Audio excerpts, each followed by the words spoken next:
perusahaan Nadiem sendiri.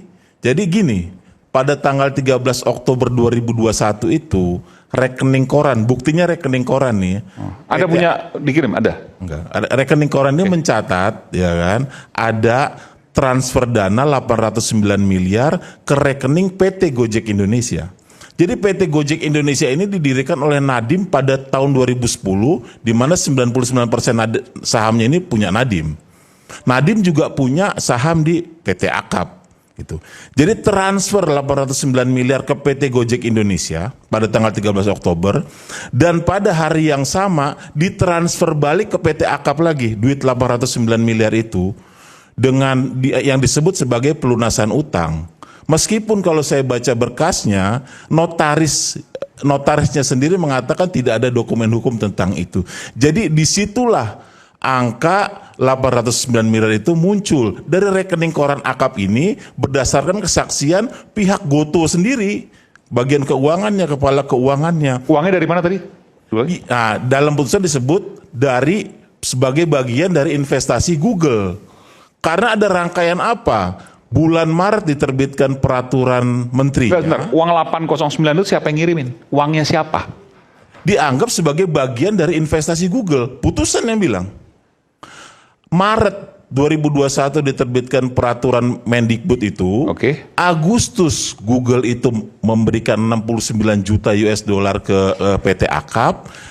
Oktober, 13 Oktober itu dikirimkan ke PT Gojek Indonesia, dikembalikan lagi sebagai pelunasan utang. Tercatat seperti itu. Nah, ketika membaca putusan itu, karena saya lama menulis tentang kasus Gotoh, saya melihat rangkaian selanjutnya. Ini di luar putusan ya, ini catatan saya, 13 Oktober yang di ini hakim. Pada tanggal 19 Oktober 2021 dilakukan stock split, pemecahan saham, sehingga pendeknya lembaran sahamnya ini menjadi banyak. Nah, sebelum tanggal 19 Oktober itu, tanggal 14 Oktober, catatan saya nih, saya kutip langsung dari prospektusnya Gotoh sendiri. Saat itulah ada saham kakak Menteri BUMN Garibaldi Thohir itu tercatat sebagai pemegang saham di Gotoh. Di akta Gotoh ada perubahan akta. Jadi semua ini makanya saya nyambung dengan argumennya dalam putusan bahwa semua inilah ada aksi korporasi yang tujuannya adalah konsolidasi perusahaan menjelang IPO dan menguntungkan perusahaan. Ya menguntungkan, karena begini menguntungkan. Kenapa Nadiem menguntungkan? Jadi ketika transaksi 809 miliar itu terjadi, saham Nadiem ketika stock split terjadi sahamnya Nadiem itu awalnya 500 jutaan lembar. Ketika stock split terjadi 1:267, sahamnya Nadiem itu jadi tambah banyak, jadi 15,5 miliaran lembar. Kenaikannya berapa? Kurang lebih. Hitung aja. Ngitungnya nggak kenaikannya, ngitungnya sederhana. 15 miliaran lembar itu saham Gotoh dikalikan harga IPO 338 itu 5 triliun. Itulah mengapa itulah mengapa pada saat LHKPN Nadiem mencantumkan kekayaannya itu 5 triliun itu berasal dari kepemilikan surat berharga yang itu. Sebentar, saya tanya ke istrinya Mbak Franka. Sempat mencantumkan LHKPN kekayaan Nadiem 5 triliun. Setahu saya pada saat kami lihat di pengadilan itu yang dicatatkan karena Anda nggak pernah melihat ketika Mas Nadiem? Bukan. Maksud saya itu adalah yang kami laporkan dengan terbuka dan jujur. Tapi itu adalah di atas kertas. Mas Nadiem itu tidak pernah jual saham dari 2017 sampai 2022, Mas. Jadi selama waktu yang dibilang ada kenaikan saham nilai yang luar biasa dan segala macam itu tidak ada keuntungannya. Karena tidak didapatkan dengan cara penjualan baik itu kepada perusahaan lain, investor lain, maupun pada saat dia IPO. Dan 5 triliun itu adalah saham yang tertanam di perusahaan Mas Nadiem? Itu adalah jumlah nilai saham pada saat IPO itu di atas, di mana itu adalah 380 ya kalau nggak salah, 338, dan pada saat ini itu berada di angka 50. Dan 8 bulan setelah IPO, itu baru boleh semua pemegang saham menjual, itu sudah drop 80%. Jadi gini loh, kekayaan tetaplah kekayaan. Pertambahan kekayaan tetaplah pertambahan kekayaan. Yang jelas LHKPN itu kan mencatat kekayaan dari surat berharga 5 triliun. Saya nggak bicara ini realized atau unrealized, dijual atau tidak dijual. Inilah nyambung dengan putusan hakim bahwa gini loh, ini juga salah. Rakyat Bersuara bilang katanya vonis 15 tahun penjara. Sebetulnya nggak seperti itu. 10 tahun plus 5 tahun. 10 tahun penjara pidananya ya. Terus ada pidana tambahan berupa pembayaran uang pengganti 809 miliar. Atau diganti 5 tahun penjara. Langsunglah Nadiem bicara setelah saya nggak mampu. Putusan itu dia bilang, saya tidak mampu. Tapi saya bilang, lihat dulu. Karena ada prosesnya untuk pemulihan aset itu. Eksekusi uang penggantinya itu ada urutannya. Yang disasar utama itu adalah kepemilikan saham Nadiem di Gotoh. Itu yang pertama, dan di lembaga keuangan domestik. Kalau itu tidak cukup, baru digunakan mekanisme mutual legal assistance, bantuan hukum timbal balik untuk menjangkau harta Nadiem yang di luar negeri. Karena dalam putusan itu ada saham Nadiem itu disimpan misalnya di Bank of Singapore dan sebagainya. Kalau itu tidak cukup juga, baru subsidiar 5 tahun penjara. Itu yang ngambil paksa dari negara? Iya. Atau Nadiem sukarela menyerahkan diri? Gini. Uang itu?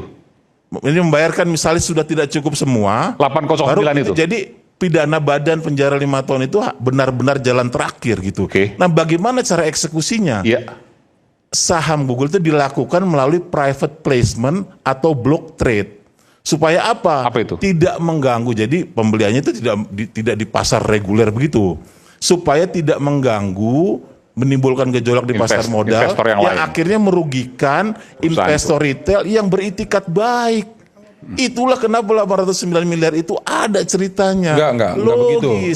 809 itu bukan begitu. Itu salah lagi itu. 809 itu tadi sebagian benar, cuman menyimpulkan yang salah.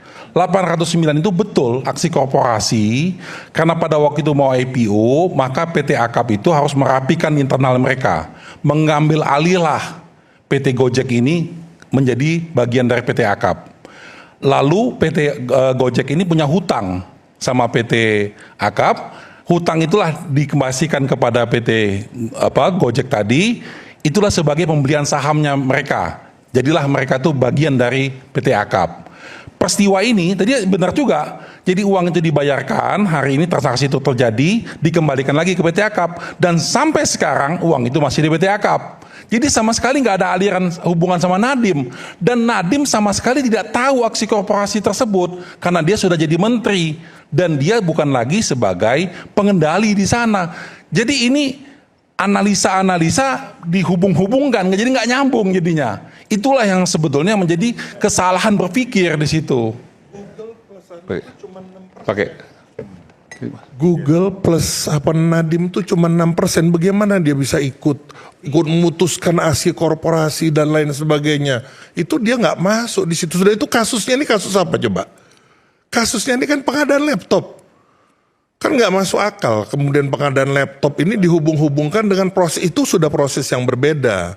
Itu sudah proses, kalau itu nanti dipersoalkan mungkin otoritas jasa keuangan yang akan kemudian menguji apakah terjadi masalah, apakah kemudian terjadi perbuatan melawan hukum terkait dengan pelaksanaan otoritas jasa keuangan. Itu sudah urusan yang berbeda. Kasus ini naik soal pengadaan laptop, tuduhannya. Ada pemahalan harga. Ada nggak pemahalan harga? Ada nggak kerugian negara? Jadi nggak bisa dikaitkan bahwa dengan adanya aksi korporasi, dengan adanya aksi yang kebijakan yang dilakukan oleh Menteri Nadiem pada waktu itu, yang kemudian pada faktanya menguntungkan perusahaan yang dimilikinya, meskipun dia tidak lagi di dalam perusahaan itu. Kan sekarang untungnya, sekarang apa? Kemudian hubungan antara orang beli Chrome device management dan kemudian penambahan modal. Tidak ada linkage-nya, tidak ada logika yang bisa disambungkan. Hubungannya? Kan nggak ada hubungannya. Ini Google itu memang perusahaan besar, Pak. Ya Kalau mau begitu Anda dia mengatakan ada di dalam orang punya perusahaan nggak bisa jadi pejabat jadi dong, menteri, karena- mau nggak jadi menteri. Iya, nggak, Google iya. itu tetap perusahaan Paham, yang saya. besar Jadi dan gini. kemudian akan tetap memberikan apa namanya itu leverage akan memberikan terhadap perusahaan di mana dia berinvestasi di dalam Iya. itu. Nggak ada urusan dengan apakah kemudian Nadiem pejabat, Oke, iya. nggak pejabat.